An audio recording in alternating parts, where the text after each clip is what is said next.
The main event of our session this morning is what is known as a Socratic dialogue, named for a teaching method of the philosopher Socrates. The format features a moderator posing hypothetical situations to a carefully selected panel of experts from diverse backgrounds.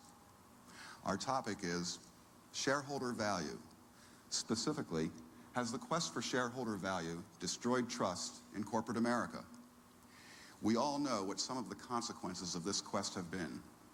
Thousands of downsized executives, resource constraints, stressed out employees, angry communities, difficult public relations, and sometimes a more focused, powerful, profitable, and dynamic company.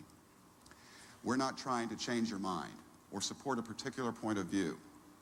Our purpose is to explore the complex and ambiguous issues we confront as we take U.S. business into the highly competitive, fast-changing international markets of the 21st century. Our moderator this morning is Professor Arthur Miller of the Harvard Law School. Besides his teaching duties at Harvard, Professor Miller conducts an active law practice, particularly at the federal appellate court level. He is a nationally respected expert on court procedure and personal privacy, and is occasionally called upon to consult for the U.S. Supreme Court on these issues. Even with these credentials, Professor Miller is probably best known to you as the legal editor for the past 15 years on ABC's Good Morning America. Over the years, Professor Miller has moderated Socratic dialogues with U.S. cabinet members, Supreme Court justices, members of Congress, and leading figures from business, medicine, law, and media. The panel members assembled today are equally distinguished in their experience, professional accomplishments, and backgrounds in diverse fields. Joining Professor Miller this morning are Kevin Phillips, the editor and publisher of the American Political Report and author of several best-selling books on U.S. political and economic trends. Al Dunlap, the chairman and CEO of the Sunbeam Corporation. He is the author of the New York Times business bestseller, Mean Business: How I Save Bad Companies and Make Good Companies Great. Carol Torella, CCM, the treasurer of Coopers & Lybrand, LLP. Carol is the current chairman of the board of TMA. Alan Greenberg is the chairman of the board of Bear Stearns & Company and author of the humorous and thought-provoking journal Memos from the Chairman. Alan Sloan, the Wall Street editor at Newsweek magazine. Before joining the staff of Newsweek, he had a syndicated business column that appeared in major papers. Dick Sabo, Director of Corporate Communications and Investor Relations for the Lincoln Electric Company. The Cleveland-based manufacturing company has a no-layoff policy for its employees. Tom Logan, CCM, was just elected TMA's chairman of the board for next year. He is treasurer of Basic American, a Walnut Creek, California-based manufacturing firm. Ralph Whitworth is an ardent shareholder advocate. He is co-manager of Relational Investors LP and president of Whitworth & Associates. Bill Patterson is director of AFL-CIO's Office of Investment. He works to protect union stake in corporate America through shareholder activism. And Marjorie Fine Knowles is a professor of law at Georgia State University. She specializes in corporate governance. Ladies and gentlemen, Professor Arthur Miller.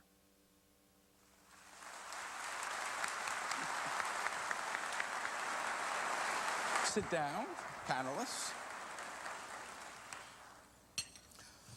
Good morning, good morning. We are, as you've been told, about to have a Socratic dialogue. I'm not quite sure what that means. All I know is that at the end of this dialogue, the moderator has no intention of taking hemlock.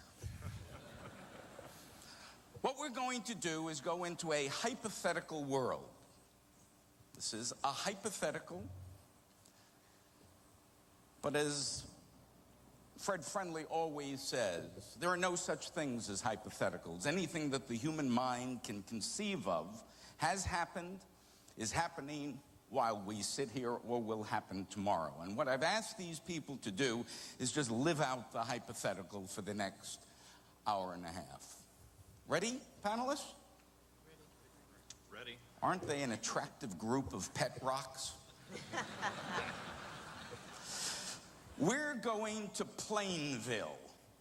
It's a reasonably large city in the state of Idalia, and we're going to talk about a company.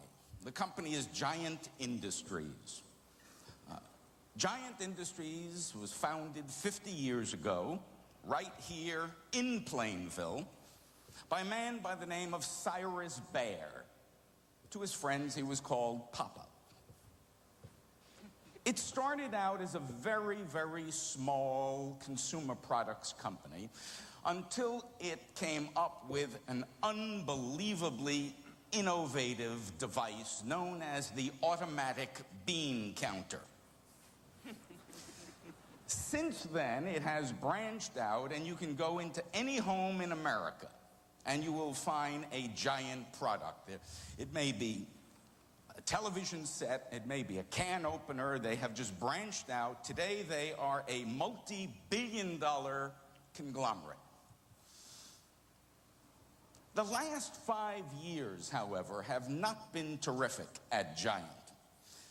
Earnings continue to grow, but profits sort of have shrunk a bit. They've lost a bit of market share to competitors, and the media, the business media, have begun to call the company the sleeping giant. Now, Ace, I'm told by mutual friends you're called Ace. You run a big investment operation, and it's got a very heavy position in Giant. And you're sitting there either on the floor in your office or on the floor of the exchange, you're monitoring Bloomberg, and you start thinking about Giant. And what goes through your mind? Do I have a profit or a loss?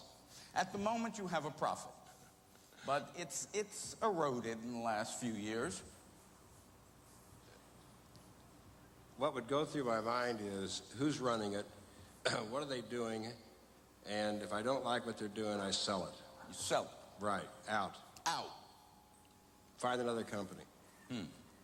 Here today, gone tomorrow. Well, that's the advantage of owning securities. You have liquidity. In most businesses, if you want out, you have to buy a for sale sign. Now, how do you think about value? When you sit there looking at your portfolio and the companies you're in, Earnings, prospects thereof, that's all, period. that's all, period. Earnings, prospects thereof. You have no sense of involvement with Giant? No. No rapport? No, it's a piece of paper. You don't feel soft and cuddly about it? No, I have a dog and family.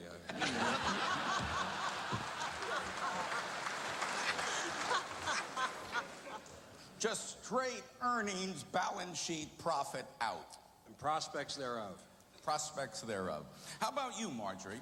You run, let us say, a large investment operation that handles about 1 million people in the not-for-profit area. How do you evaluate Giant? Well, first it would depend on whether we hold it in our active or passive portfolio. If we hold it in our active portfolio, then we're determined to hold on to it for a while, and we try to figure out what's wrong with it. We talk to our analysts and try to figure out what the problems are and whether it's worth holding in the active portfolio. But we think of ourselves as long-term investors, so we don't want to sell. We've got too big a portfolio. We've got 80 billion in the market. We don't move it around real easily. But you heard Ace. He's here today, gone tomorrow. Well, he's in a different business. We're a pension fund, and we think of ourselves as long-term investors. And we make a decision whether we'd stick with the company and see if its performance can be improved, or whether it... What do you mean you see if its performance can be improved? Well, is that something you simply contemplate your navel about? Not at all. Not at all. Though I wish it were that easy. We would consult with our analysts and see what their analysis is. That's what they do. If they say poor leadership, if they say product line is in disfavor, if they say they haven't modernized, we try to analyze what was wrong and then decide what our position should be, bearing in mind that we've got 1 million participants who depend on us for their pensions. And when you hear the word shareholder value, what comes to your mind? People who think about a spike in the stock price. That's not us. That's not you. No. Now, you're not really saying you don't care whether a stock goes up or down. Oh, sure, we care, but we like to think that we're looking at a longer time horizon. Now, how about you, Ralph? You've been looking at Giant, and you see its sluggishness. You think it might be one of those potential turnaround situations.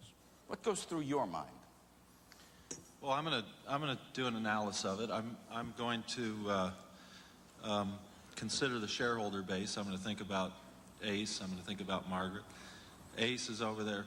I mean, it reminds me of if you own a house and the gardener isn't doing a good job, then you sell the house. Well, to me, you change out the gardener. So I'm looking at the situation to see if there's some changes that can be made to improve the situation. You're a fixer-upper? Yeah. And I'm going to fix. We're going to either. We're going to see if it's. We're going to see if it's fixable first, because they aren't all fixable. But if it is, then we'll go ahead and do it as a fixer-upper. Now we have 3 very different strategies here. He's here today, gone tomorrow. She's married to Giant. Well.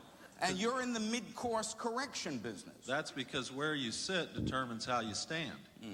And I'll have to think about that. What's happened here is that Papa, when he formed the company, he was the sole proprietor. And then as he expanded and as he needed capacity for his bean counter, he went out to the public markets and brought in a bunch of partners. And he no longer owns the company. He owns a very small piece of it. And he has a bunch of partners that he actually works for. So as a shareholder, I consider him an employee, and I look at the situation from that perspective. Well, actually, Cyrus has gone to the great corporate graveyard. And the company is being run by his grandson, Ted Bear, by his friends called Teddy. And when you say you're going to be active, if you think it's fixable, you're going to buy in and be active. That's right. Now, does that mean you're going to come and see me? Sure. Give me a pitch. What's on your mind, Ralph? Well, I go back to where I just was, which is you're working for the shareholders. So our first meeting is going to be very cordial. It's going to be a very easy meeting. I'm going to sit down and have a few notes that talk about the performance of the company over the past 5 years and the stock performance. And then I want to know from you what you're going to do to correct it. I'm not there to tell you how to do it. You run the company and you're the manager. I'm there basically to say, look at your peers, look at the market, look at your competitive environment. You're not up to snuff. Do you have a plan to correct that? Oh, Ralph, I don't think things are that bad. I mean, look at the company from a 20-year perspective. We've built this company, we've multiplied it in size, in earnings, in profits. We're having a bit of a slump at the moment, foreign competition, marketplace discontinuities. I don't think there's a problem here. Well, you could be right about that, Ted, but what you need to do is convince me that position is plausible, that indeed you are just in a slump, and if I hang in here a few more years and don't become any more active than this meeting, then I'm going to be satisfied as an investor, which means that what I'm looking for is a return that is better than what I can get elsewhere. So we need to talk quite a bit more before I'm ready to leave. I need to know much more about what your plan is, why you're in this slump, and why you believe that over that medium term that I'm going to be happy. In other words, this short, cordial meeting has now become protracted. Right. And I can feel the thumping of a velvet hammer. Is that what you're telling me? You may want to call it that. I mean, if the answers I'm giving you are just sort of a stream of generalizations and platitudes, is there a point at which you turn a little bit from receiver to pitcher? Probably not much at that meeting. No, there I'm going to make sure that it's very clear to the management that we're an investor. We consider ourselves an owner. We're here for the long term. We are not going away. And we expect them to perform for us. And that's probably the end of that meeting. Well, at the end of the meeting, I say to you, look, it's not just me, Ralph, who believes what I've been telling you. I think if you speak to other members of the board, they'll tell you more or less the same thing, and they've got years of experience. And at a social occasion that night, you run into Dick. Now, let me tell you about Dick. Dick is also a grandson of Papa Bear. He was the COO of the company before he retired. He is now a great activist in terms of the Plainville Ballet, the Plainville Dance Company, the Plainville Little League. He also runs Giants Charitable Foundation. He lives in Plainville. And his friends, because he's a bear too, his friends call him Fuzzy. And he has his delightful wife called Sugar. Talk to Dick. Well, Dick, tell me about your history at the company. Well, I followed Grandpa right into the business, and we knew that we had a winner the minute we came up with that automatic bean counter. There was no doubt in my mind we were going to conquer the world, and we did. And when Grandpa passed away and Teddy took over, we could see there were going to be problems. And that's when I stepped down, and I decided that we had to support the community in which we live, because the value of that property that we have here in Plainville is what makes our shareholders have an asset that they can count on in the future. Yes, we do support the ballet, and Sugar has been very active with the Art Council, but down deep, you know that a good community is the backbone of this company. We're giving you a long-term investment that's going to pay off in the future. As soon as Teddy gets his act together, or we've replaced Teddy, this company's going to go. Well, so now I see where you got your nickname, Fuzzy. How do you determine how much, who is it that determines, and how do you determine how much you're going to put towards these charitable? Because first I need you to know that I believe in the community support, and I believe that can be a value-enhancing aspect of a company's business. But, from there to how much and who decides and where the money goes, there's a lot that we need to talk about. But I'd just like, quickly, how do you decide that? Well, Papa Bear was a very intelligent gentleman who had the foresight to establish this foundation. And he committed a percentage of our income during good years to this foundation. And we live off the principle, none of your shareholder money is being gifted to the community. The foundation has invested wisely in companies very much like ours. And we've generated enough income that we could support this community without harming our shareholders in any way, shape, or form. And now, Ralph, what's going on inside your head as you talk? First to Teddy and then to Fuzzy. What I'm thinking about here is I'm not thinking about the money that they're spending in the foundation. Because at the end of the day, that's going to be probably peanuts. You've got a huge company here. What I'm thinking about now is corporate culture and incentive and what is driving the people that are responsible for the company. And that's what I'm trying to understand. And what's your feeling, your visceral reaction? I have a feeling that there might be some interests here that are a little bit in conflict with the shareholders. Is the word dead wood going through your head? I'm not there yet, but but we're headed into the woods, it looks like. Now, given your involvement. Do you like access to board members? Sure, we're delighted to talk to them. You want to be part of that family, or at least have that ability to drop in to talk to them? Yeah, to the extent that that would actually happen. I mean, that's we don't experience that very often. You don't? Sure, no. Board people don't talk to big investors like you? Not as a rule. How about you, Marjorie? Do you like access? Do you get access? We get it if we want it. We think there are some other steps that ought to be taken. I think if you get too deeply involved in a company, you have a risk of becoming an insider, and we want to stay away from that. We have other means. First, we would ask our analysts to talk to the company. Then we would ask our CEO to talk to their CEO, and then we would see if we needed to meet with the outside directors. How about you, Ace? From my point of view, it's a waste of time. The only good board member is a dead board member? No. I think if they meet with you, it's just to be nice or something. I don't think you're going to have any effect on what they do. They're very well insulated. To remove a board or to remove a chairman, very, very difficult. Stockholders can't do it. It's very expensive. The management fights the proxy fight with your money, and it's a waste of time. It makes you feel better, like you're out working and doing something. I don't think it accomplishes anything. Ace, what do you think led to the removal of some prominent CEOs in the last couple of years? Well, maybe they were going to You don't think that was partly outside shareholder pressure? No, a couple of them. The company was heading right towards Chapter 11, and about 3 weeks before the board removed the president, I could mention the company.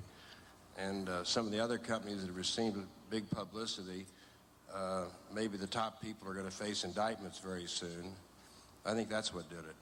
You think the possibility of indictments, you don't think the force of outside money managers and institutional investors' pressure on the boards had anything to do with it? Very little. I think the threat of lawsuits against the directors for malfeasance, that was more important. Now, Ralph, do you listen to this? Ace says, to put no fine point on it, basically, you're impotent. Well, Ace is about 99% right. And what we're trying to Only do... 99? Yeah, only 99. And what we're trying to do is make our living on that 1%, which is a tough way to go, but that's our niche. And in general, you're going to have absolutely no impact. Now, what I think Margaret's referring to are the very worst, most egregious situations. Now, there's about 13,000 public companies out there, publicly traded companies that are broadly owned by the public. And we invest in 2 or 3 or 4, 5 at the very most a year.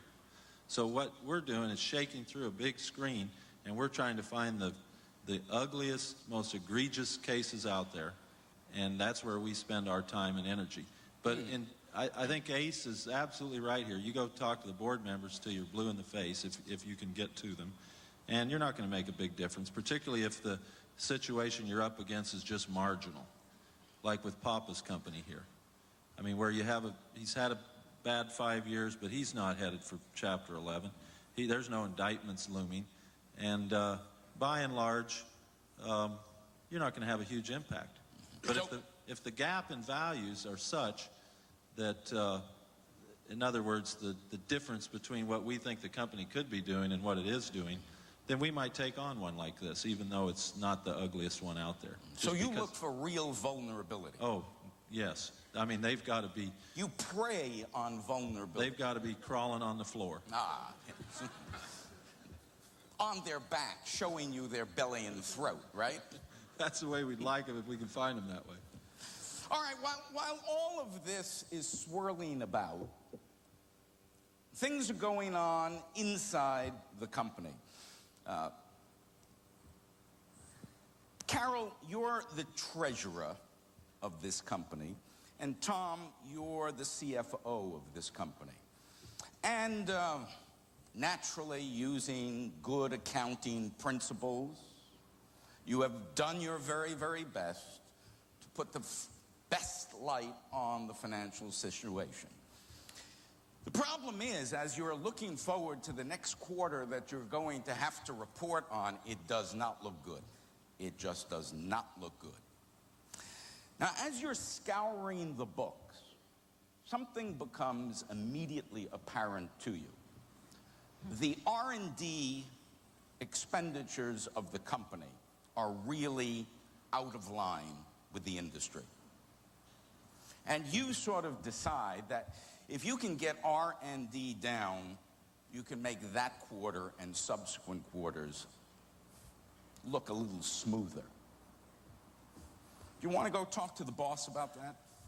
Absolutely. I mean, I would think if your R&E expenditures are significantly more than any of your competitors, it looks to me like there's a real potential there for cost savings. So it's, you know, it's not just let's go chop the R&E department, but I think you have to look at where are we spending R&E. And if you're talking to outside investors, you should know where your efforts are. And if efforts are being made to sell itsy-bitsy little bean counters and there's no market for itsy-bitsy bean counters, or to rev up the motor such that you can count 15 trillion beans at one time and there's no market there, you need to look at, is this a reasonable expense? But that's a big indicator of a potential problem area. Mm-hmm. What's your thinking, Tom? Well, I think we've got two situations here. We've got the short-term immediate concern that we have about this earnings announcement that's coming up, which from a damage control standpoint is going to be a very pressing, very real issue. But then more fundamentally, I think we have the long-term issue as to how do we as a financial organization really add value to the CEO of this company to help focus on what truly needs to be done and to not, in effect, throw out the baby with the bathwater. But I think, building on Carol's point, that if we've got an immediate issue, then we better have a story to tell. And it better be a good one, and it better indicate how we're going to get ourselves out of this box, exactly what the strategy will be, and it better be credible, or we're going to get our hat handed to us, or worse, by the marketplace. So how would you convince me, Teddy, CEO, to cut back on the R&D? Well, looking at the short-term context, it might be to go and say, Teddy, we've got a problem. We've got an earnings announcement coming up shortly. The market is not going to like this. We're going to get a lot of bad press. It's going to make you look bad. Your socialite friends might give you a little bit of ribbing over it. And there are things... In other words, I'm going to get pressure? You're going to get a lot of pressure. I'm going to get pressure from Marjorie? Well, first of all, you're going to get pressure from us. You're going to get pressure. You're going to get pressure from the financial organization. Because if you look at modern industry, if I am the CFO of this company, my role is really to be your strategic conscience, your strategic alter ego. Strategic conscience, not my moral conscience. You're my strategic conscience. I will stay away from the moral angle, but I think you're strategic conscience, very much so. So because I am going to feel this social pressure, because Ralph and Marjorie and Ace. Well, Ace will just bail out on us. That's not good for him either, though. You don't want Ace bailing out on you. I don't want Ace bailing out? No, because he sells his stock to me or somebody like me. You want to keep Ace happy if you're a manager. In other words, we want to keep you as a little puppy dog, not as a Weimaraner. That's really what he's thinking about, is he says, if we don't fix this, then Ace and Fidelity and the other patient folks out there are going to go away, and somebody's going to get their stock. In other words, the jackals are becoming a pack. Well, potentially we may create a downdraft. Well, that's right. I think Teddy needs to wake up. You've had 5 years of declining earnings. Somebody's going to be on your back. I mean, the fact to me that somebody hasn't been all over you before this is absolutely amazing. If you're in a 5, that is not a little hiccup. That is a downward trend, and people that own the company are going to expect answers. Now, wait a second. I've been with this company my entire life. I remember the teachings of Papa. Yes. R&D is the key. We have made our way in the marketplace because we are generally first in with a product. We are not in as a copycat manufacturer. We innovate, we don't replicate. And you're telling me to take the guts out of this company, to destroy the very thing that made it what it is? I'm not telling you to take the guts out. I'm telling you to perhaps take your emotions out. You need to step back and look at the situation. You know, do you manage your personal life this way? How much money do you have? You can only afford certain expenditures. It's all about choices. I think it's all about the future. It's not about next week or next month. That's right, but it's not about Ralph. It's not about Marjorie. Ace, go in peace. It is about the future, but the choices you make today will determine whether there is a future. Well, I'm going to talk to my cousin, Fuzzy. What do you think, Fuzzy? They're trying to get me to cut R&D. Teddy, we've had it with Ace. Sugar made so much money when she sold her Scott Paper stock that we're going to buy Ace right out and get rid of him. So I should ignore the two best financial people I've got? Sure. We can buy other ones. You can always buy a strategic conscience, right? Absolutely. Yeah, what the hell? What the hell? Now, Bill, your union is heavily invested in Giant. And you hear about this kind of conversation. What goes through your mind? What we think about is whether employees and investors are going down with the ship here, and at what point do we continue to stick with management, or what point do we start to think about alternatives? And we're worried. You're worried. You think R&D should be cut to meet these short-term considerations? No way. No way? No way.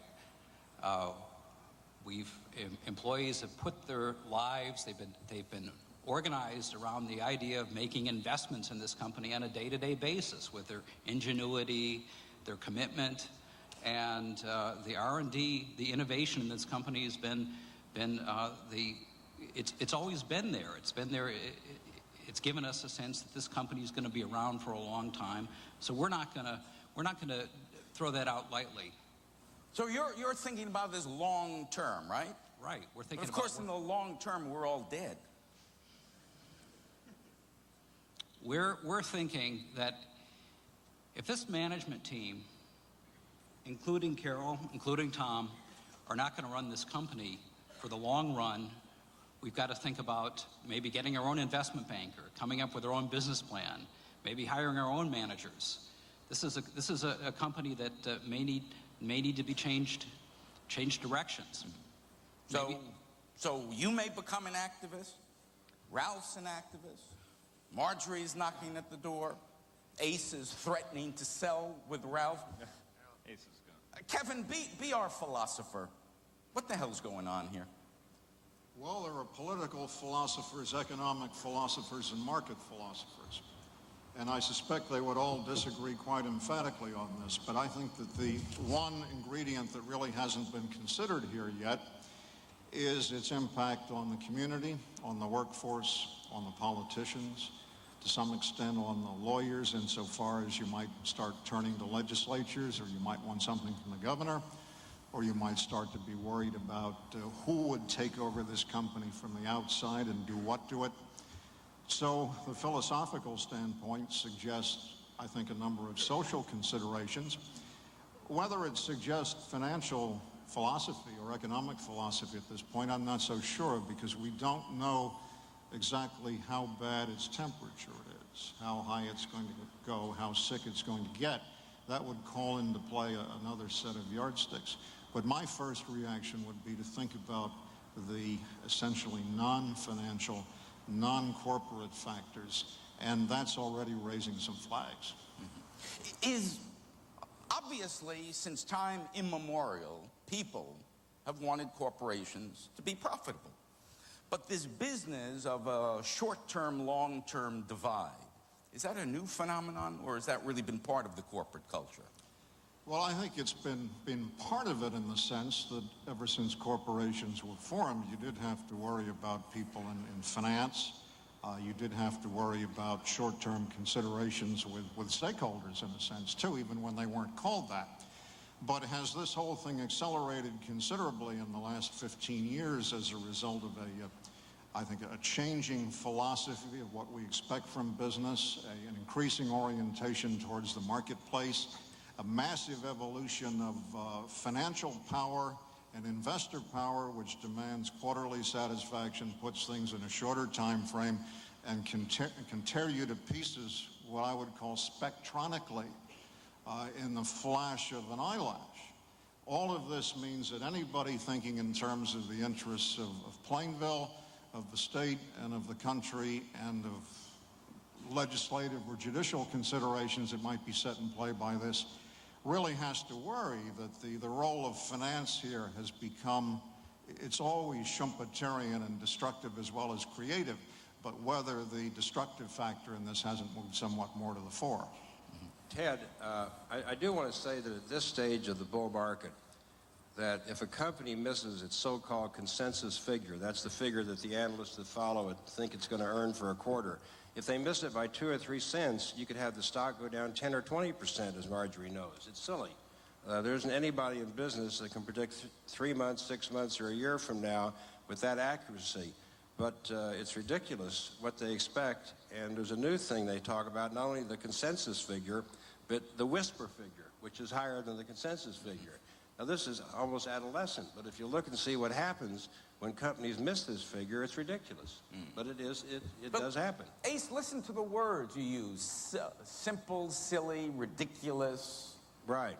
But you're dancing to that tune. No, I'm not. We would be a buyer when these things happen and they go down 20% because somebody misses their consensus figure by 2 cents.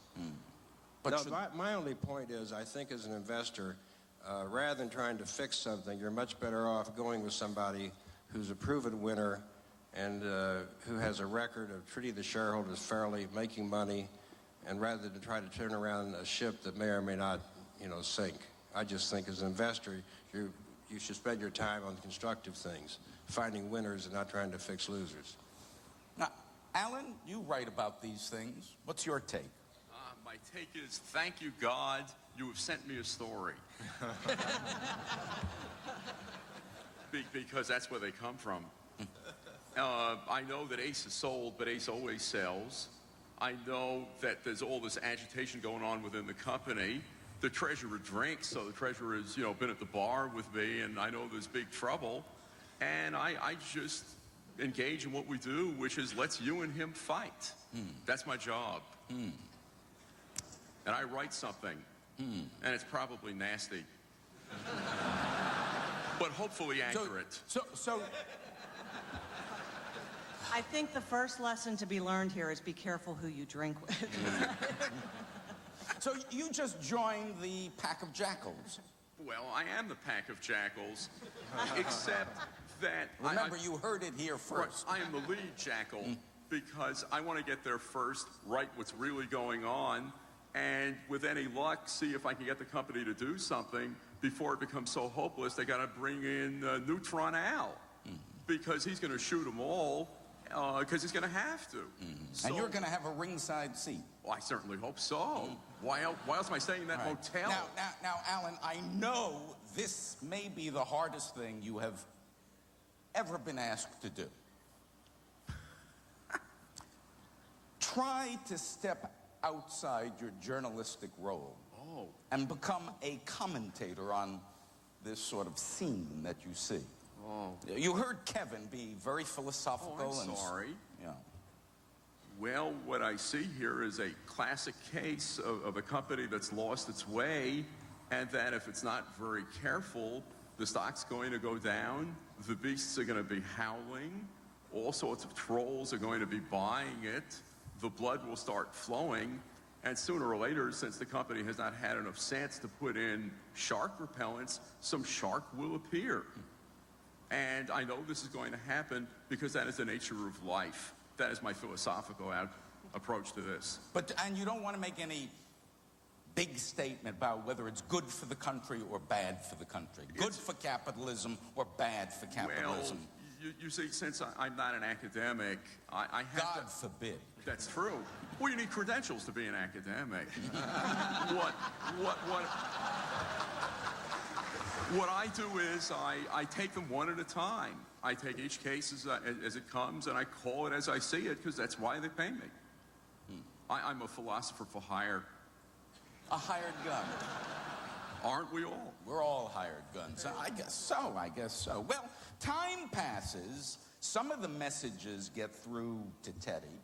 He makes a few changes, reduces some expenses, tries to thin down the employment ranks a bit, but he doesn't quite violate the historic policy of the company, which was a no layoff policy. It doesn't work. It doesn't work. It doesn't work. The stock price continues its slow decline, and in the fullness of time, the board figures out a very nice way for Teddy to retire. And now, after an exhaustive search for Teddy's replacement, they've come up with you, Al. Good decision. Why did I know it was going to come to this? I guess this is typecasting. Huh? Clairvoyance. You want this job? Depends. I have to take a look at the company. I have to see if there's still any semblance of a pulse. If they could pay a salary. Well, you're his friend, Ace. What would be the pros and cons? What would you advise him to do? It's a viable operation. It's not dead. Ted, I learned a long time ago, I don't tell Babe Ruth how to hold a bat. He's on his own. Oh, the ultimate compliment. Now, why would you want He's a very clever fellow. Why would you want this job? Well, here, if you've got a corporation that's lost its way, and, you know, these are the gurgles of death beginning to set in here, and ultimately the corporation will go bust, and all the well-meaning programs will cease to exist, and everyone will lose their job. So therefore, if the corporation can be saved, if it's sufficiently challenging, I would be interested. So you're in the resurrection business?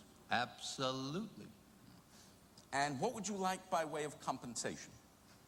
I'll take the compensation in stock. And I'll actually buy stock. And you can incentivize me in stock.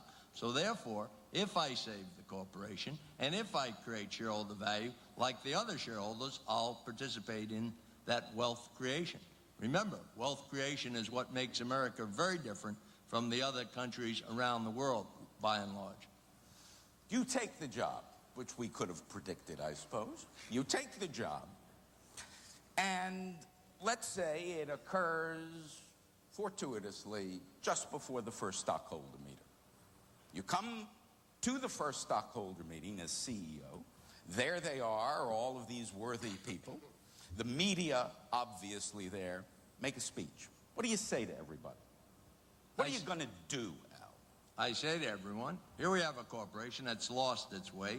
It's destroying shareholder value. It will cease to exist. Therefore, my job is to assemble the best management team I can, to cut the costs, determine what business we're in after all, and come out with a strategy for the future. And if, in fact, I'm successful in doing that, you will prosper as an investor. And by the way, I've yet to see a corporation give the shareholders back their money when they fail. So therefore, you work for the shareholders. Now, in the back of your mind, maybe you're too gentle a person to articulate it. I'm the new cuddly bear. What's going on inside your head when you say cut expenses? What do you have in mind? What do you think works? Realizing we've only described the skeleton of a company. What works in this context? What I have to do first is get my management team, empower them to go find out what's wrong, and then we'll take a period of time and look at every aspect of the company. After we've done that, we'll come up with a plan, and then we'll give that plan to our shareholders. And the plan might include cutting certain product lines? If those product lines don't furnish us an opportunity to have a leadership position, absolutely. One has to understand something about R&D. It's not how much money you spend, it's how it's focused. Are these products that are actually going to take you into the next generation, or is it spending for the sake of spending? And how good are your product development people? It might include thinning the ranks? Very possibly could. Including some of the existing management ranks?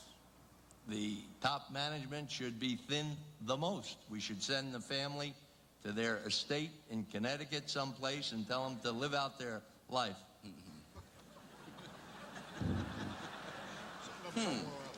Somewhere else. That is truly sending them a message out. That's right. But they may have difficulty understanding it, so I may have to repeat it.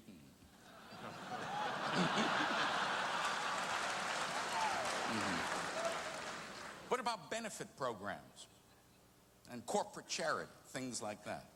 Benefit programs should be competitive programs that are competitive with the other corporations that we meet in the marketplace. I don't believe in corporate charity. I believe when a shareholder gives you the money, they want you to come up with new products, new facilities, new ideas. And I believe if you create genuine wealth for those shareholders, then they'll have the right to decide what charities they want to be involved with. But I don't think they're giving me that money so I can sit on the dais and get honorary awards. Now, Bill, you're at the meeting, and the question period has just opened. Do you have a question for Al? What are you going to do with the employees of the company, Al? What I'm going to do with the employees of the company is save them so that there is a company, because if I don't do what I do, there is no one. Everyone looks at the downsizing. Downsizing has enabled America in the last 3 years to become the most competitive country in the world. And but for downsizing, layoffs would have been 5 or 6 times worse. So I'm going to tell the employees there's hope. This company is not going to go bust. Does that mean the no layoff policy is in jeopardy? Yep, it sure is. Is that across the board? I believe that first you deal with the management. Obviously, they've created the problem. And you start with the senior management and with the other management, and some of it affects the workers on the floor. But it always affects them the least severely because in the first place, they did not create the problem. They did not want the problem. Now, Ralph, you're at that meeting. Do you have a question for the new CEO? Yeah, how quick are you going to get started? And how soon can you get done? When a company tells you they have a 3-year restructuring program run, it's bad for your financial health, and it holds the people of the company hostage. If you can't turn around a company in 1 year, you can't do it. No matter how big it is. Exactly. Now, Al, you're the ace reporter for the Plainville Prattler. But of course. You got a promotion. And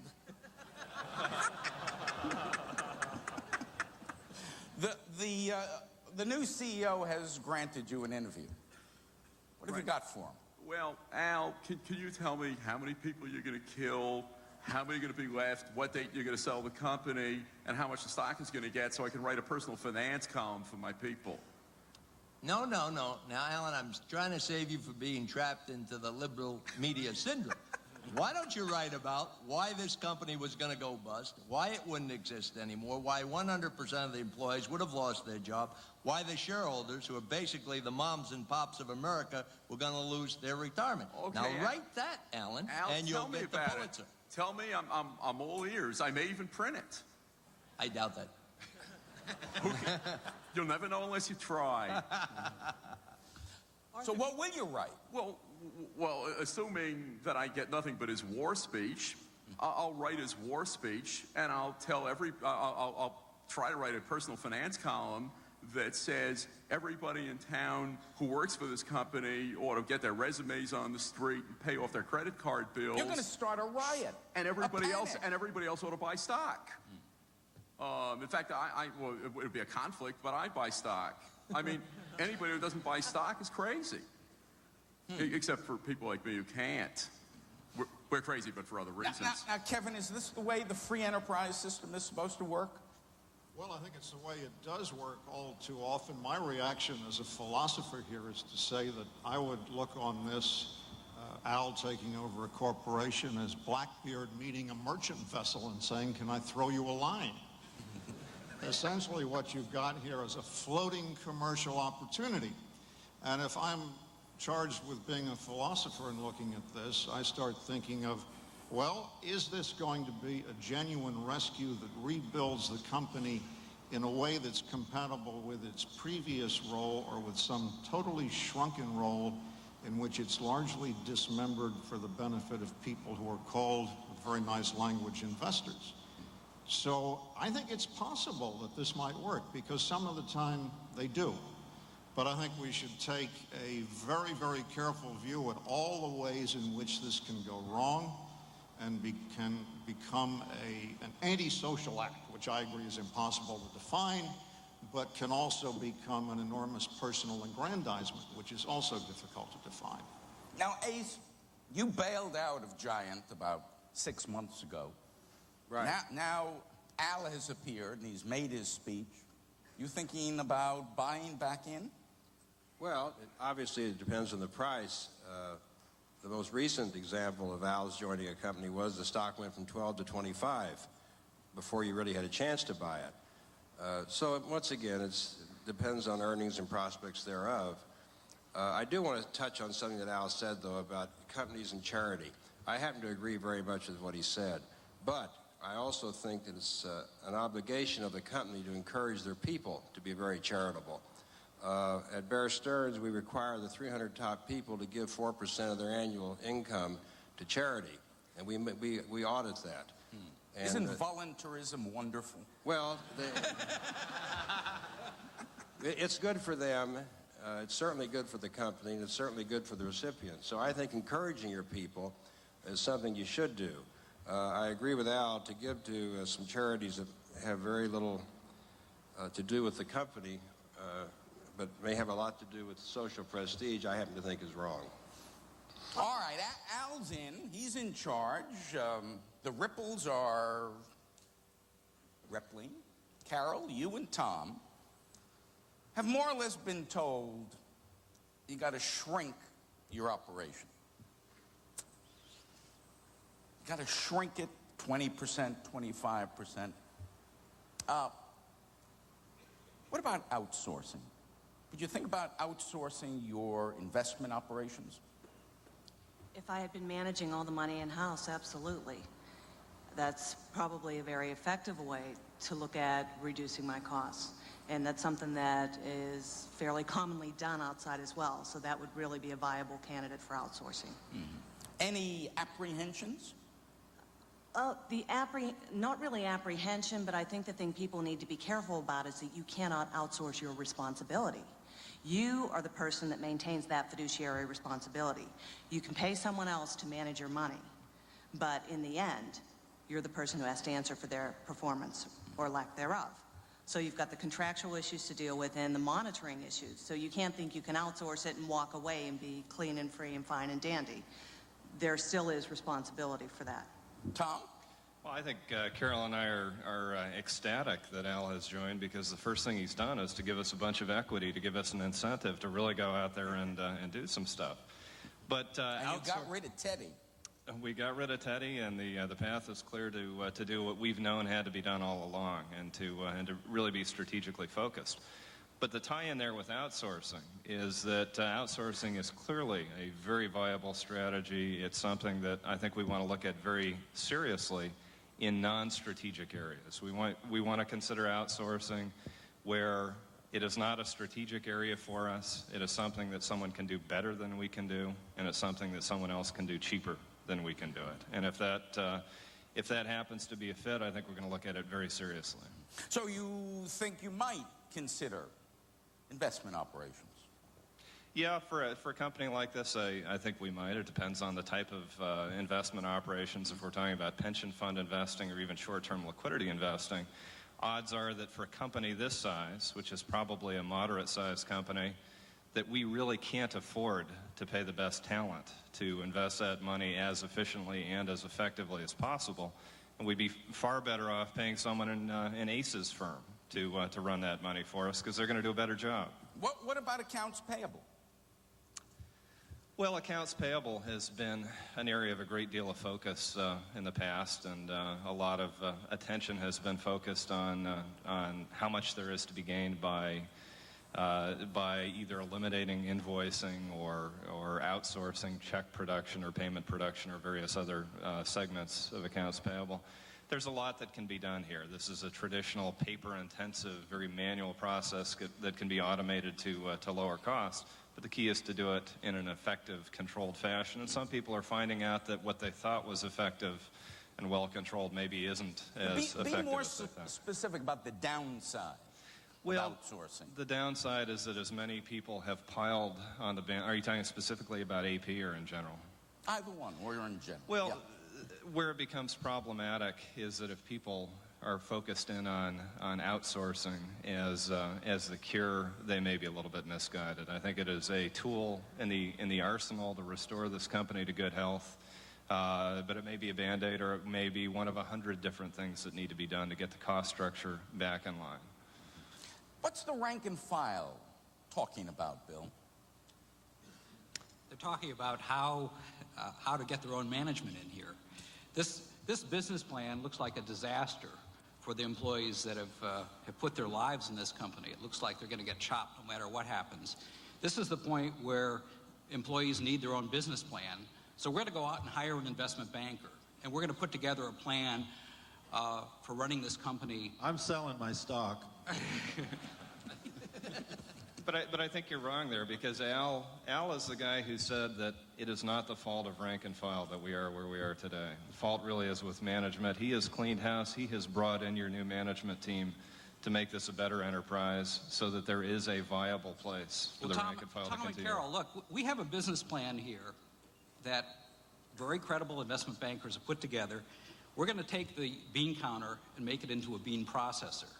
And we are going to market this thing. We need management, though. We need patient management here. Will you guys come in as the employee candidate? We'll go to shareholders and try to sell this business plan. We need someone to run this. Excuse me, Mr. Patterson, sir, are you going to focus on the maximum number of jobs or the maximum return to investors? Sir, I'm writing this down on my little pad. We have a plan that gives employees a piece of the action here, that keeps them on the job and is, at the same time, takes the company in a new direction. We want a chance to try to sell it.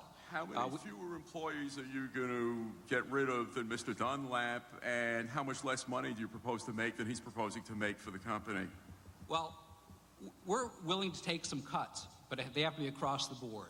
We're going to ask the CEO to do more than just take stock in the company. We're asking for complete parallelism in the taking of the risks, and that we've been talking to Marjorie, who's a patient investor, and we think that she may come in as an ally on this. We may have a big block of shareholder support for this business plan. Bill, Marjorie, you you're with really us? don't need to worry. Sugar and I have thought this whole situation over, and we voted to bring Al in. We were on the search committee, because you know as well as I know that Teddy's a no count. Teddy got through Harvard because we bought Harvard off. And you went to Yale, huh? Right. Now, we've got to get rid of Teddy, and Al's the man that we brought in. And you know my boy Grizzly's at the U.S. Air Force Academy right now, and Al's only going to be around a couple years, and then Grizzly will come back and put this company on its feet.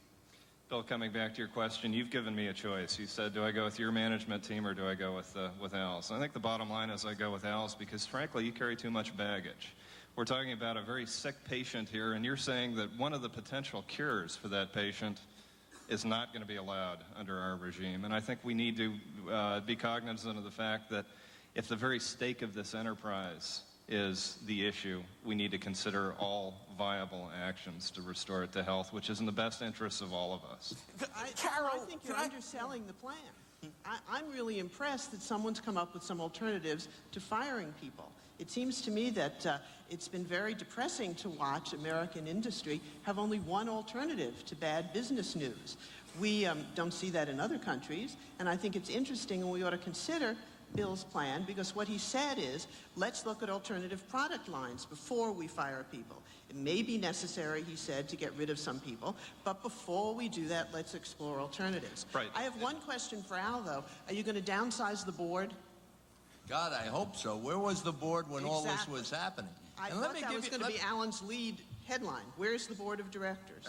In all cases, boards of directors sit there benignly while managements destroy companies and the boards never get changed. Also, we have to bear in mind, in Europe, they have all the social welfare programs some of us are talking about here. They have over 12% unemployment. We have slightly over 5%, historically low levels of unemployment. We've generated more jobs than have been lost, and they've generated net zero jobs. There's something about the American free enterprise system that's great. The rest of the world has found out socialism has failed. But there are people in America who want to discover socialism. God help the American worker. Now let's... Wait, Teddy. Teddy, I think what Al is saying is one of the great byproducts of greed is full employment. Right, Al? What happened, let me tell you what happened to us in this whole thing. I left that meeting, and as I mentioned earlier, I sold my stock. I actually introduced Al to Fuzzy, and we were the catalyst that sort of brought this change about. Al ends up coming in as a fireman. We think of him as a fireman. We've got a big building on fire here, and Fuzzy finally realizes it, and he says, oh my goodness, the whole building's going down. We need a fireman. I said, here's Al. He comes in, the stock goes to 25. I sell. Now what you have is you have a bunch of people standing around outside the building, tapping Al on the shoulder saying, gee, save my drapes, don't bash in that door. And this makes me very nervous, particularly Bill's approach over there, because he's saying, what I want to do is manage how you put out this fire, and I think there's incredible risk that if he has too much influence in that management, that the darn thing's going to go all the way down. Ralph, given Al's history, why'd you sell the stock? If I were one of your investors, I think I'd come and smack you around. Because I read your article. And I heard what Bill said in the meeting, and I assessed my risk, and I said I got in at 12, went to 25, and I'm going to hop. So your idea of a relationship is take the money and run. My job is to be a catalyst. It's not to... He's a provocateur. What I am is I'm... But he bugs out when the bombs go off. I pull the fire alarm, and then when the fireman gets there, I want to get out of there as quick as I can. Can I ask a question, Carol? Yes. All this is swirling about. There's clearly a certain amount of outsourcing and downsizing and all that stuff. Right. What's life like around the water cooler? Oh, lots of hallway talk. Well, actually, then again, there may not be hallway talk because there may not be enough people to be talking in the hallways. But you don't, I mean, if you got people who have time to be talking in the hallways when you're downsizing and outsourcing, you got people who perhaps should be best employed elsewhere. Certainly, though, in a situation like this, there are going to be morale challenges, and it's management's job and responsibility to set the tone to, I guess, communicate to people what's going on here. I mean, the realities of today are that people know that if a company's troubled, there is no guarantee, perhaps, of employment. In this specific situation, I think it's a little more of a challenge because you've got a company that basically had a no layoff policy. So that kind of change would be even more disruptive than in most companies that I've worked with, say, in corporate America. But sure, there's a morale issue, but you've got to manage it. And I think Al has to set the tone at the top. And it needs to be, the message needs to get out loud and clear that there is a plan, that he's here to save things, not to demolish things. Do you care if there's a morale problem? Well, here, in the first place, most of the people who talk about the morale problem are psychologists. Everyone in a corporation knows if they're in trouble. People are not stupid. They know if the ship is going to sink. And when someone comes in and makes the difficult decisions and comes up with a comprehensive plan to save the corporation, it's unfortunate that some people leave. But the people that say now have hope and they have a future and they have excellent morale. Do you worry about loyalty or productivity? Productivity is accomplished by good business plans, by good leadership. And I think that no one, again, who wants to be on a losing team? You know, look at the Jets. God, what an image. Tom, I'm Sam Steady. We're old buddies. Our kids go to Plainville Country School together. I've been with the company 18 years. I'm in accounts payable. I know you're outsourcing. I know there are going to be layoffs.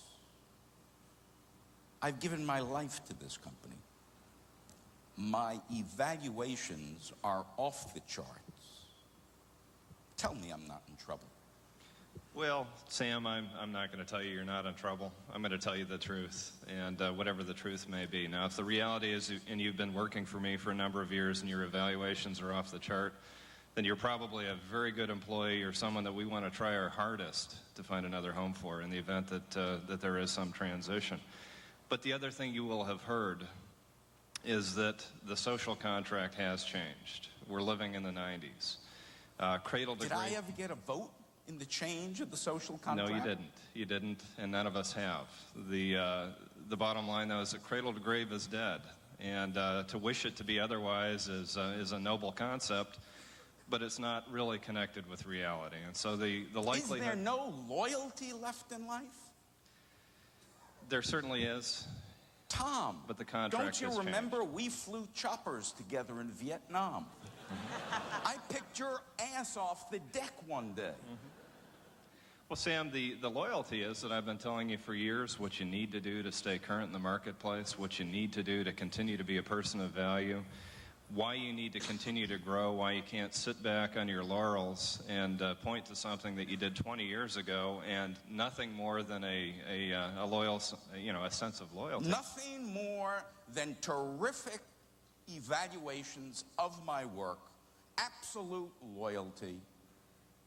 Well, terrific evaluations tells me that you're a person of great value, and again, we're going to try our hardest to find a place for you. To save me. To save you. Now, would you have been happier if everyone lost their job? Because that's exactly what was going to happen. Does that make you feel better to see all your other buddies lose their job? I think to risk 100% of the people to save 30% of the people is a fool's game. But if that make you more happy... But are those the only choices? That happens to be the one that, in a corporation that's lost its way, you're faced with. Do you like my story, Al? Do I like your story? It's a great story. I mean, we want to get pictures.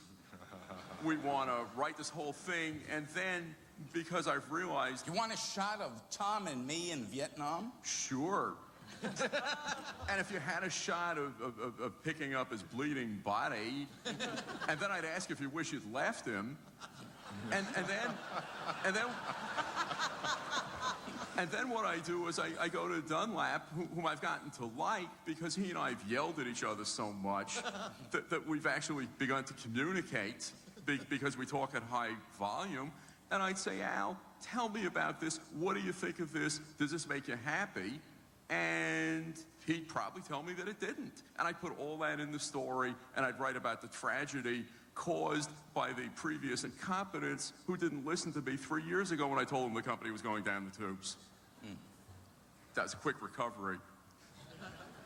You know, that's a real problem. When I was CEO, we never had those problems because a COO, when we saw an economic downturn, management took the proper action to reverse it.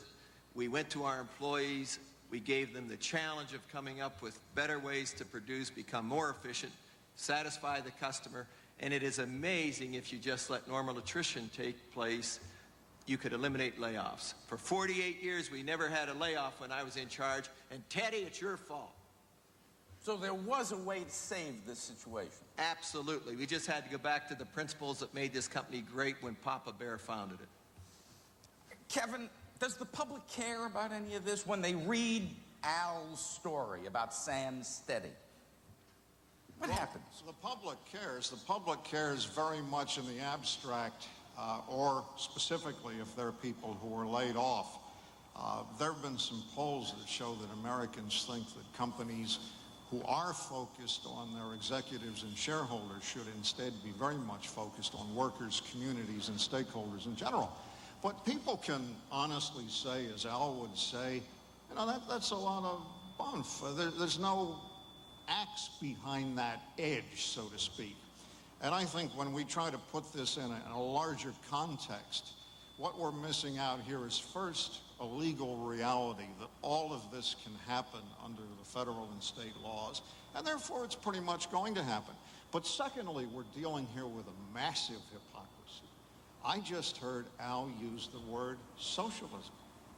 Now, the socialists that I know are mostly on Wall Street. People who are out there running little hardware stores can fail. They can't fail if they're people in New York that bought stinking Mexican peso bonds. They can't fail if they're foreign investors that had big chunks of money sitting in a commercial bank that got bailed out. They couldn't fail if they were Chrysler or Lockheed or a Texas or Illinois bank. Only little people can fail. The socialism that Al objects to is socialism for some poor slob in Carbondale who gets laid off. There's no objection to socialism for Wall Street, for Fat Cat America. That socialism is thriving, Al. That was a very nice speech, but unfortunately it was total rubbish. Well, there is no more Wall Street. There is no more. Firms aren't located in Wall Street. The power of the so-called investment banks has been diminished tremendously because of the huge volume and the huge amount of money that's in the state funds, the pension funds. There is no more Wall Street. The market is made up right now of people from all over the world investing, and I don't happen to agree with you at all. All this is going on, Marjorie, and somebody points out to you that Sam Steady has been laid off, hundreds of people have been laid off, there's all this stuff going on. And Al is earning $2 million a year and has stock options that may be worth 10, 20, 30, 40 times $2 million a year. Does that bother you? It depends, but mostly it does bother me. What it depends on is what we think of his strategic plan and how well he carries it out. But wait a minute, Ted. When Al received these stock options and this salary, it was done at arm's length, and in his particular case, the two big investors that owned Sunbeam sought him out, and those were the terms that Al came to work for, and they paid him that. It wasn't a captive board of directors that paid him that. We endorsed the compensation plan at the time. Well, that's nice for you, but Sam Steady is out of work. What? And he's making $2 million a year. That's right, America. but John Smith is in work. And What it's does Michael because Jordan make a year? I mean, Finish that. what? Finish that. I said, what does Michael Jordan make a year? Does anybody complain about that? I certainly don't. I don't complain about Al negotiating with the two principal owners of the business, and they want to pay him that, and that's what his fee is. Ace, have you no shame? What has this got to do with shame? This is negotiation. People on the bread line, and he's got the Now we're corporate getting back to jet, charity. I $2 told you how I feel about charity. I feel very strongly about it. But this is running a business. This is a market where somebody went out to hire somebody. The person said, this is my price. The other person said, I agree. And that they made a deal. Bill, some of your folks are out of work. We don't understand it. Al, what is it you bring to this company? You get $2 million plus all these options. What is it you do differently because you get $10 million in stock options that you wouldn't get if you had, say, $1 million? Why do you have to be paid so differently from us, from the frontline employees? Firstly, jealousy is a sin. Secondly, we have a free enterprise system. And what do I bring? You know, unfortunately, the media says it's job cuts. But you can never have a person on the payroll for whom you don't have a job. What do I bring? I bring a world-class management team. I bring an identification of what business we're in. I bring a proper cost structure. I bring a strategic plan. And every company has a PE. And a PE reflects not only the short-term results, but the anticipation of the long-term results. And that's taken into consideration. So you're getting a whole package. And for that package, you're paying a very small percentage of the wealth that's created. And if I fail, I get virtually nothing, and I invest my own money, so therefore I lose money. So you got a heck of a bargain. Does it bother you that Tiger Woods signed the contract with Nike a few months ago? Did that bother you? I don't work for that guy. Well, you don't work for Al either. We do. Al manages our money, and he manages the employee workforce. I'm wondering what idea, Al, do you wake up in the morning that you think, maybe I'm not making enough money right now that I'm not going to use this idea. I'm going to withhold this idea on the job unless I get some more options. I mean, CEOs in the rest of the world are far less compensated than you are. You know, the Japanese market, during its heyday, you know, the Japanese CEOs were only had a ratio between frontline workers of 1 to 23.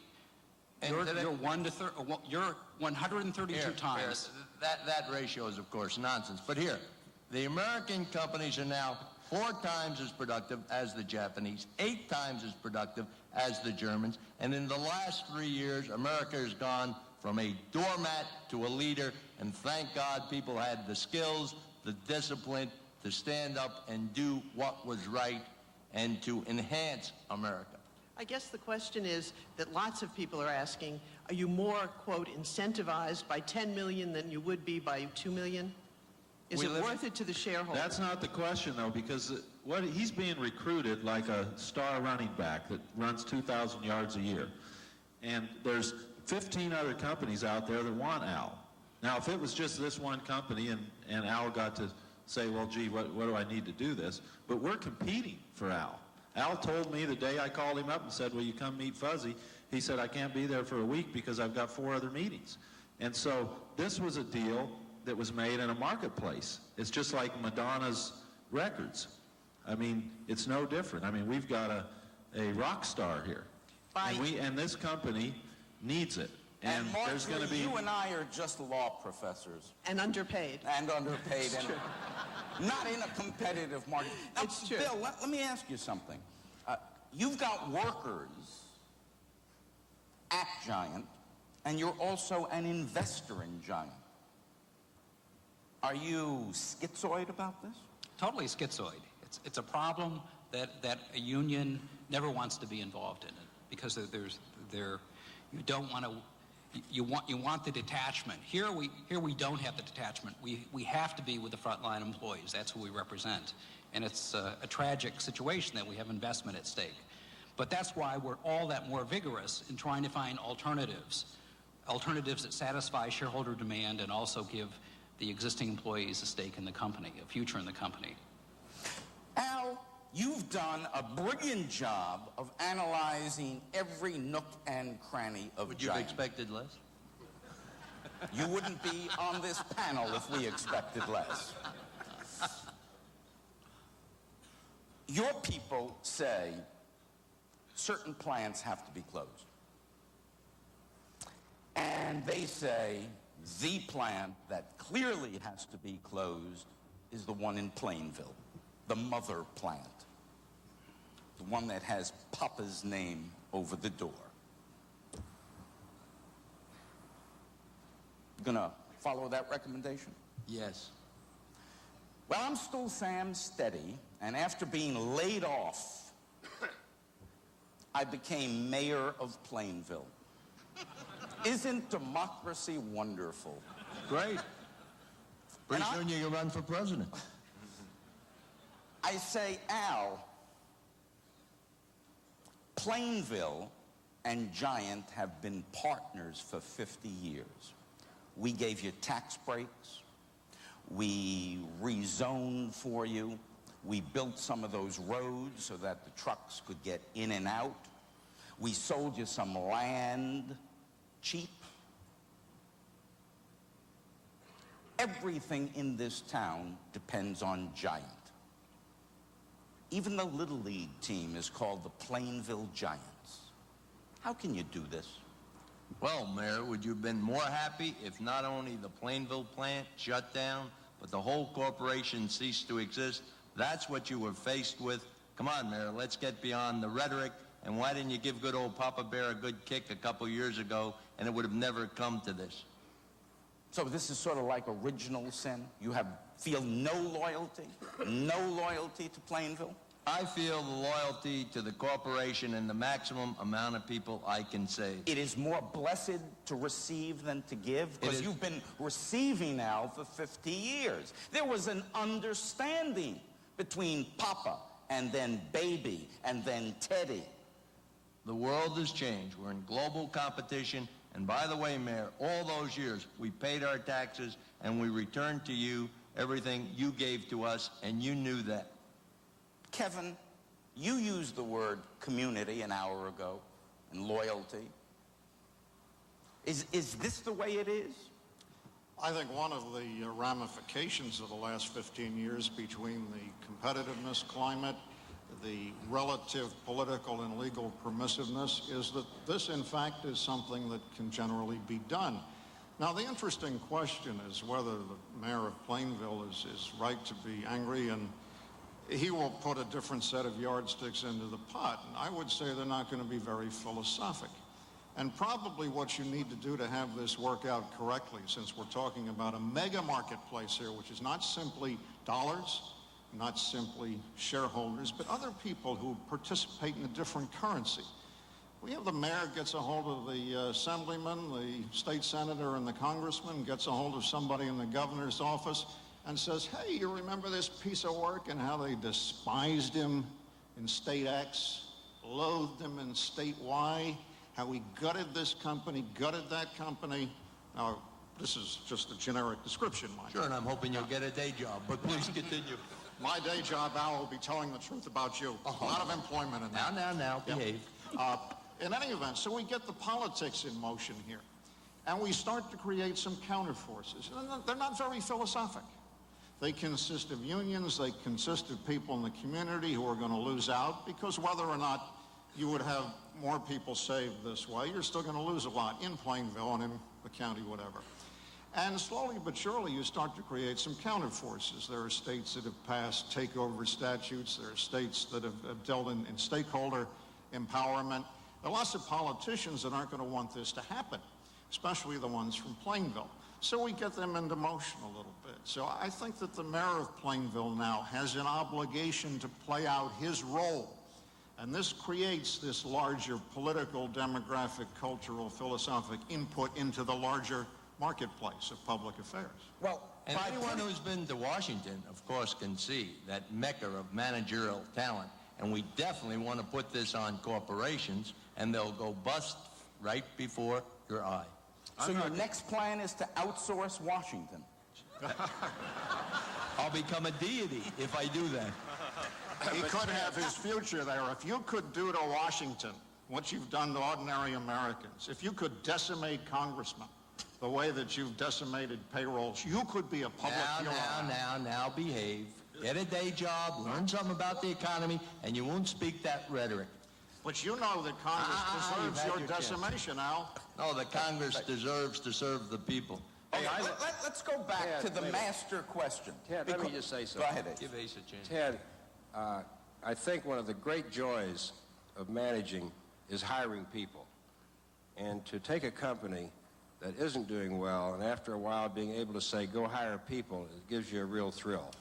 And I think Al can speak for himself, and I bet that's one of the thrills he gets, is building a company and saying, let's hire some people. And it always turns out that way. You know, it's like getting yourself fit. You have to get fit to run the race, and when you get fit and you run the race and you ultimately win it, you go ahead and you create more opportunity. The problem here is that if Papa's name wasn't over that plant, nobody remembers his name. They remember Al, and they call him Chainsaw and I don't know what else. Well, they remember Al because he has that great public relations. Yeah, he's got the great PR. But does anybody here know the name of the CEO of Scott Paper that brought it to where it was? Or to many of the other companies that General Motors lost 80,000 jobs in 4 years between 1986 and 1990. We probably remember his name. But I don't think we focus enough on what Alan was talking about, which was he's going to write in his story what happened that brought us to this state where whether you want to call it decimate, cut, fire, or whatever it is he has to do to half of this workforce, that Al is required to do that. But these are the folks that I think we ought to go focus on, and they're the ones that Kevin should focus his wrath on, because they're the ones who put themselves into these insulated positions, and they're good people, they're smart people. That's not the issue here. It's that they've allowed themselves within this system to get into a culture that nobody's blowing a whistle as the ship's going down. Dick, The way Kevin put his response to Al, he in effect legitimized the notion that from Al's point of view, it's perfectly acceptable to have loyalty only to the shareholder. Because he put his response in terms of, well, then it's up to other people to create counter pressures to their internal corporate culture. Have we now reached the point where it's acceptable to take Al's position and simply say the only value is this thing we call shareholder value? No, absolutely not. I think that we've overemphasized the fact that Al is coming in to save companies that are dying. There are many, many good companies in the United States, and I happen to work for one. And we concentrate on doing everything that Al suggests, only we've been doing it for 100 years. That makes all the difference in the world. If you let management bloat way out of size, if you waste money, if you build corporate entities that waste money and look like they're nothing more than a monument to some individual, that's wrong. We don't believe in that. The fact that Papa Bear built this company, he built it on the principles that can make it succeed. What happened was that Teddy came in with all of his newfangled ideas, and he let the company go to hell. Al's coming in to get it back in shape. We're not going to close down the Plainfield plant, because what's going to happen is we're going to get our workers together. We're going to let them know that we're not laying off workers. We're getting rid of that bloated management that we have to get rid of. We're going to go back to ACE, and we're going to say, ACE, this is a company that's going to grow in the future, and our employees will show that they're the best workers in the world, as they've always done before. And Al pointed that out, that we've got the best workers in the damn world. So you see this sort of cyclically, or swings of a pendulum that Absolutely. never stops. There's always a cycle, and Al happens to jump into one cycle and jump out before the pendulum swings again. So we don't know whether it's a good plan or a bad plan. And here, if you put the shareholder as your number one constituency, to create shareholder value, you will have the best products, the best facilities, and the best people, and it goes hand in hand, except you can be measured on the shareholder value, the other things you will do to support that, and at the end of the day, everyone wins from an otherwise bad situation. Fuzzy, why didn't you do something and take Teddy out and shoot him when you could have saved the company? Why are you running around now on this hopeless mission of restoring this plant, which is 400 years old? It's not a hopeless mission, and we can accomplish it. Why didn't we get rid of Teddy? It takes time to recognize incompetence. It's not something that you see immediately. And that's why many people like you stay in the media. Well, at least I don't have an MBA. That's what saved me so far. Well, on that joyous note, we have reached the end of our allotted time, and presumably everybody in the room, after an hour and a half, has recognized either competence or incompetence. I'd like to thank the members of the panel. Hope you all have a wonderful meeting in the next couple of days.